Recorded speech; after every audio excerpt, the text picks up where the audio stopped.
Assalamualaikum warahmatullahi wabarakatuh. Dalam video ini, kita akan mempresentasikan tentang landasan dan prinsip pengembangan kurikulum. Kurikulum adalah suatu program pendidikan yang disediakan untuk pembelajaran siswa. Dengan program itu, para siswa melakukan berbagai kegiatan belajar, sehingga terjadi perubahan dan perkembangan tingkah laku siswa sesuai dengan tujuan pendidikan dan pembelajaran. Kurikulum merupakan rancangan pendidikan yang memiliki kedudukan cukup sentral dalam perkembangan pendidikan. Oleh sebab itu, dibutuhkan landasan yang kuat dalam pengembangan kurikulum agar pendidikan dapat menghasilkan manusia-manusia berkualitas. Adapun yang menjadi landasan dalam pengembangan kurikulum terbagi menjadi 4 aspek. Pertama, landasan yuridis.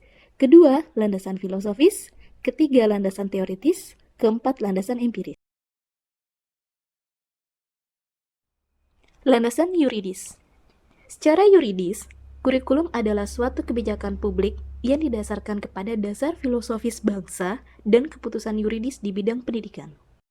Landasan yuridis, yaitu landasan yang berdasarkan Pancasila dan Undang-Undang Dasar 1945, tepatnya Undang-Undang Nomor 20 Tahun 2003 tentang Sistem Pendidikan Nasional, Peraturan Pemerintah Nomor 19 Tahun 2005, dan Peraturan Menteri Pendidikan Nasional Nomor 23 Tahun 2006 tentang standar kompetensi lulusan, dan Peraturan Menteri Pendidikan Nasional Nomor 22 Tahun 2006 tentang standar isi. Landasan filosofis. Filsafat memegang peran penting dalam pengembangan kurikulum, sama halnya seperti dalam filsafat pendidikan.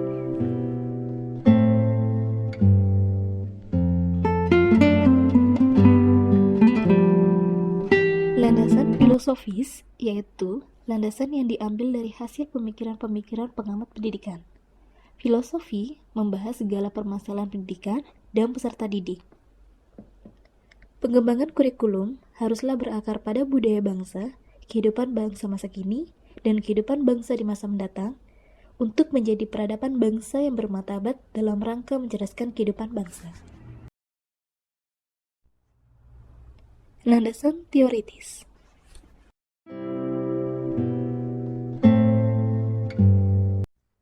Landasan teoritis.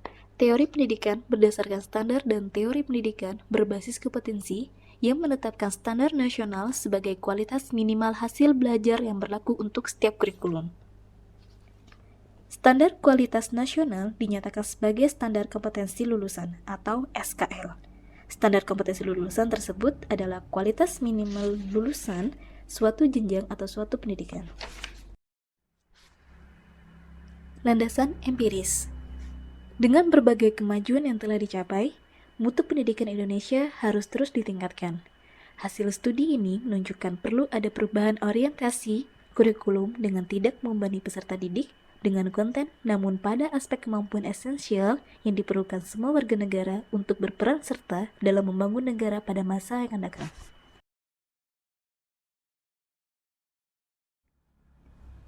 Kurikulum harus mampu membentuk manusia Indonesia yang mampu menyeimbangkan kebutuhan individu dan masyarakat untuk memajukan jati diri sebagai bagian dari bangsa Indonesia dan kebutuhan untuk berintegrasi sebagai satu entitas bangsa Indonesia.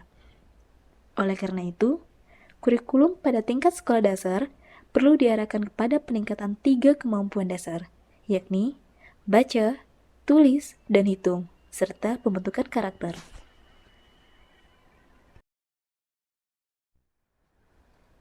Prinsip-prinsip pengembangan kurikulum. Dalam proses pengembangan kurikulum, selain harus memiliki landasan yang kuat, juga harus memiliki prinsip-prinsip yang jelas.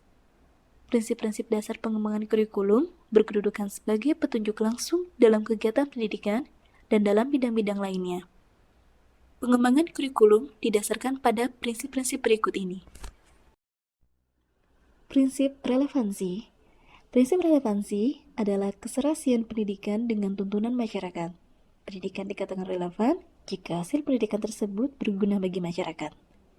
Prinsip relevansi dibagi menjadi 2. Relevansi keluar, yaitu komponen-komponen kurikulum sesuai dengan tuntunan, kebutuhan, perkembangan masyarakat. Sedangkan relevansi ke dalam, konsistensi antara komponen-komponen kurikulum. Prinsip fleksibilitas. Kurikulum hendaknya memiliki sifat lentur dan fleksibel. Hal ini berarti dalam penyelenggaraan proses dan program pendidikan harus diperhatikan kondisi perbedaan yang ada di dalam diri peserta didik.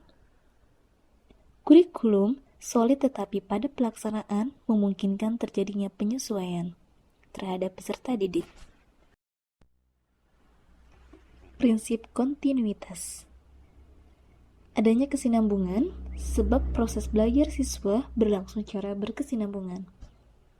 Kurikulum sebagai wahana belajar yang dinamis perlu dikembangkan terus-menerus dan berkesinambungan. Kesinambungan dalam pengembangan kurikulum menyangkut saling berhubungan antara tingkat dan jenis program pendidikan atau bidang studi. Prinsip praktis. Prinsip praktis bisa disebut sebagai prinsip efisien. Dengan biaya yang murah dapat dilaksanakan dengan mudah.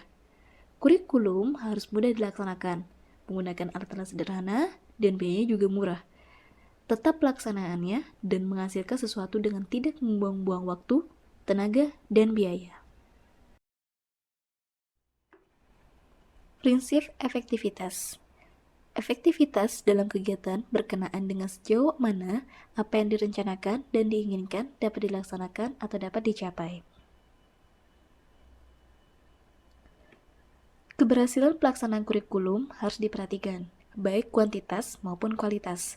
Keberhasilan kuantitas ditinjau dari komponen-komponen kurikulum, seperti tujuan, isi, proses belajar, dan evaluasi.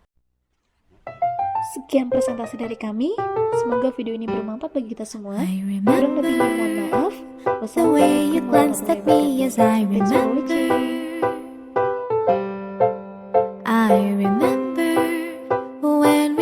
Shooting star, yes, I remember.